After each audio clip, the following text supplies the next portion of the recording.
Hey everybody, today is the 25th of November, and I have an article here from the 25th of November from the Daily Mail.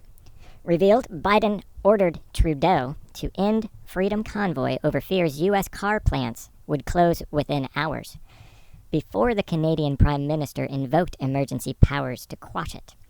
Before I go any further, give this video a like and subscribe, and maybe share it to somebody else, because I have no reach here on YouTube. Come on, Elon, share my videos. Okay, President Joe Biden demanded Canadian Prime Minister Justin Trudeau stop the freedom convoy that protested at the U.S.-Canadian border against vaccine mandates, right before Trudeau invoked emergency powers to end it. Trudeau is set to testify in Ottawa on Friday, I don't know if that means today, regarding his decision to clear out the convoy as part of the Canadian government's investigation into the Prime Minister using those powers, meaning emergency powers may not have been necessary to end this, or should they have even ended it at all, or should they have ended the mandates. The trucker protest grew until it closed vital trade routes along the Canada-U.S. border, and shut down key parts of the capital for more than 3 weeks. But all border blockades were ended on February 14th. For 3 weeks. Oh my, and they had people out of work for how long? It has been revealed that Biden pressed on his Canadian counterpart to stop the convoy, with the Canadian Finance Minister, Chrystia Freeland, saying that Washington was very, very, very worried. That's 3 varies. The minister emailed staff on February 10th saying that the U.S. government feared all of their northeastern car plants will shut down if the convoy was not stopped within 12 hours. Freeland had been speaking that same day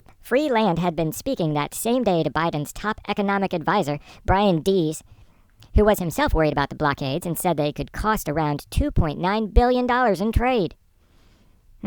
Shutting down everybody's business could have cost Anyways, Freeland had told the inquiry that she worried her country was in the process of doing long-term and possibly irreparable harm to our trading relationship with the U.S. The next day, Deese and Trudeau Chief of Staff Brian Clough set up a call between Biden and the Prime Minister, with Trudeau being given a plan to end the convoy, according to Politico, which we can follow that, and maybe I will, maybe I won't. Trudeau, according to text between Clough and Freeland, talked to Biden about money, people, and political media support, with the likes of Fox News' Tucker Carlson influencing the blockades with nightly coverage. Well, isn't this coverage too? You can't talk about what's going on without it being encouragement or influencing somebody, huh? Biden allegedly spoke about the rumors of a separate convoy that was going to blockade Washington and the Super Bowl in Inglewood, California, just outside Los Angeles. According to Freeland, Biden had described the blockades as a shared problem. Protests are a problem, apparently, when they're peaceful. The mostly peaceful but fiery protests, those weren't a problem. But peacefully driving around and parking your truck somewhere, well, that is a problem. Transportation Secretary Pete Buttigieg spoke to his Canadian counterpart, Transport Minister Omar Alghabra? I'm sorry, dude, I don't know how to pronounce that. To try and come up with a plan to resolve the blockades. Well, they're racist roads, remember, so maybe make them unracist. At one point, Freeland was critical of both Democrats and Republicans in the U.S., saying they would love any excuse to impose more protectionist measures on us. Freeland also met with some of the top bankers in Canada on February 13 and was told by the CEO of one of the country's largest steel companies that the blockade was really impacting us badly. Alan Kestenbaum of Stelco said, "I fear that even worse, the long-term consequences of shutting down auto plants because of lack of Canadian parts will only convince the auto companies to onshore even more and relocate supplies and our customers to the U.S." But did he? Freeland responded by saying that Canada was determined to bring this to an end quickly. Yes. This is a mostly not on fire, peaceful protest. Actually, there's no fire here. Freeland said that Canada was determined to bring an end to this. These are Canadian patriots, all of them. All of them. The next day, and 3 days after Biden impressed him, Trudeau invoked Canada's Emergencies Act, which had rarely ever been used to end protests. The law was used to freeze bank accounts, ban travel to protests, and compelled tow trucks to remove vehicles from the blockade. The Emergencies Act requires an investigation to figure out if Trudeau and his Liberal Party government were right to use the act. They weren't. It's unclear that Trudeau's use of the emergency powers had any effect on the convoy, with documents suggesting law enforcement didn't need their invocation to open the border. The Canadian Civil Liberties Association said the government had not met the standard for invoking the Emergencies Act, which is intended to deal with threats to sovereignty, security, and territorial integrity, the group said. The Freedom Convoy's protests, which started by Canadian truckers opposing a vaccine or quarantine mandate for cross-border drivers, have drawn thousands of people opposed to Trudeau's policies. Protesters camped in front of the Canadian Parliament, some of whom want the Prime Minister to meet with them, and the latest steps were excessive. Latest steps? The government also used the Emergencies Act to go after those who financially support illegal protests, Minister of Finance Chrystia Freeland said at a news conference. Illegal? Illegal? To park your truck? Illegal. Freeland said financial institutions are being given the power to suspend or freeze personal or corporate accounts that are suspected of funding illegal protests, like BLM or Antifa or... yeah. We are making these changes because we know that these crowdfunding platforms are being used to support illegal blockades and illegal activity which is damaging the Canadian economy, Freeland said. Canadian authorities have said about half of the funding for these protests has come from U.S. supporters. Toronto Dominion Bank last week froze 2 personal bank accounts that received $1.4 million Canadian dollars, which is $1.1 million U.S. dollars, for the protests. Trudeau told protesters at the time that they need to go home now. Oh, wait, no. I can do that better. Trudeau told protesters at the time that they need to go home now. But he's held back deploying the military under the Act, which grants powers that have been used only once before in peacetime and will now be used to tackle protests over vaccine mandates and restrictions. Trudeau said that invoking the Act would strengthen the police's ability to impose fines and even imprisonment for protesters who blockade borders. The capital isn't a border. It also granted them the power to tow vehicles, and banks will be given the power to freeze funds associated with protesters if they are used in relation to Freedom Convoy demonstrations. We will not and cannot allow these illegal and dangerous activities to continue.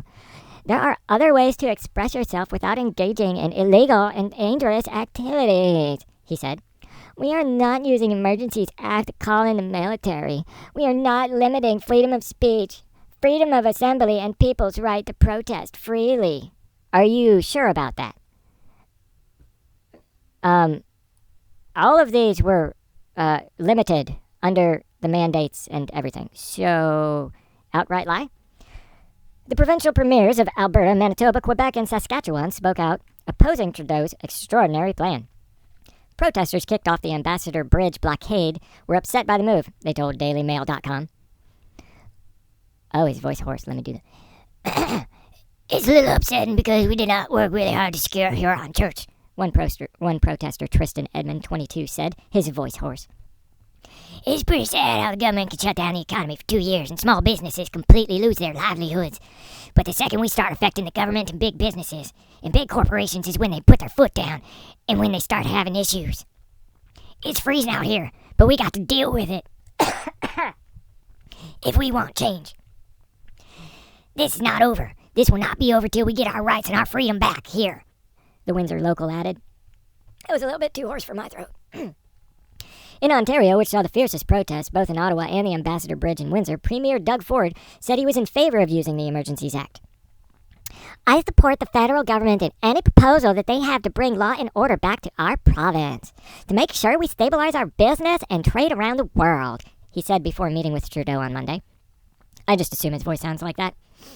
In 1988, Emergencies Act allowed the federal government to override the provinces and authorize special temporary measures to ensure security during national emergencies anywhere in the country. The legislation, previously known as the War Measures Act, has been used only 3 times in Canadian history, during the 2 World Wars, and in 1970 by Trudeau's father, the late Prime Minister Pierre Trudeau, after militant Quebec separatists kidnapped a British diplomat and a provincial cabinet minister. Yes, because this equates. The Ambassador Bridge, North America's busiest trade link, reopened for traffic on the 13th, ending a 6-day blockade. Canada Border Services Agency said, after Canadian police cleared the protests fighting to end the restrictions. The crossing normally carries 25% of all trade between the two countries, and the blockade on the Canadian side had disrupted businesses in both countries, with automakers forced to shut down for several assembly plants. A steady stream of trucks as far as the eye could see were making their way across the Ambassador Bridge at dawn after it reopened, their lights shining bright on the dark moon hours after the reopening. That's an odd way of ending it. And here we've got comments. New World Order needs to be smashing to the ground. Everyone is long past assuming F.J. Biden does anything. Susan Rice and the Obama puppeteers are still doing it all. Joe's mental capacity to... well, yeah. He reads 200 pages a night, you know. So they're upset that 25% of their trade was affected because this bridge was shut down. They have alternate bridges that were also blockaded. So let's say all of their international bridges between the U.S. or any routes between U.S. and Canada were shut off. They had people, the U.S. government, the Canadian government, both told people that we have to mandate lockdowns. We need people to stay in their homes, stay masked up. You can't leave your home unless you get a shot, a boost, another boost, another boost, another boost. I don't know how many we're up to. They're trying to bring back mask mandates again. Biden can't... I don't think Biden ordered Trudeau to end the Freedom Convoy. I think his puppeteers ordered Biden to tell Trudeau to end the Freedom Convoy because Biden wouldn't have been able to handle it if it came here to the U.S. And yeah, there was a little bit of a truck convoy in the U.S., but what they did was they drove slowly around the Capitol. They can only go as slow as the car in front of them or truck in front of them, and that truck happens to be a truck leading a convoy. So we had hundreds of trucks driving slowly around the Beltway. Yes, it disrupted stuff, but so does limiting half the population or more from being able to make a living. So, yeah, Trudeau's a piece of crap. Biden's a piece of crap. I'm not too thrilled about either administration. So, yeah, I'm done.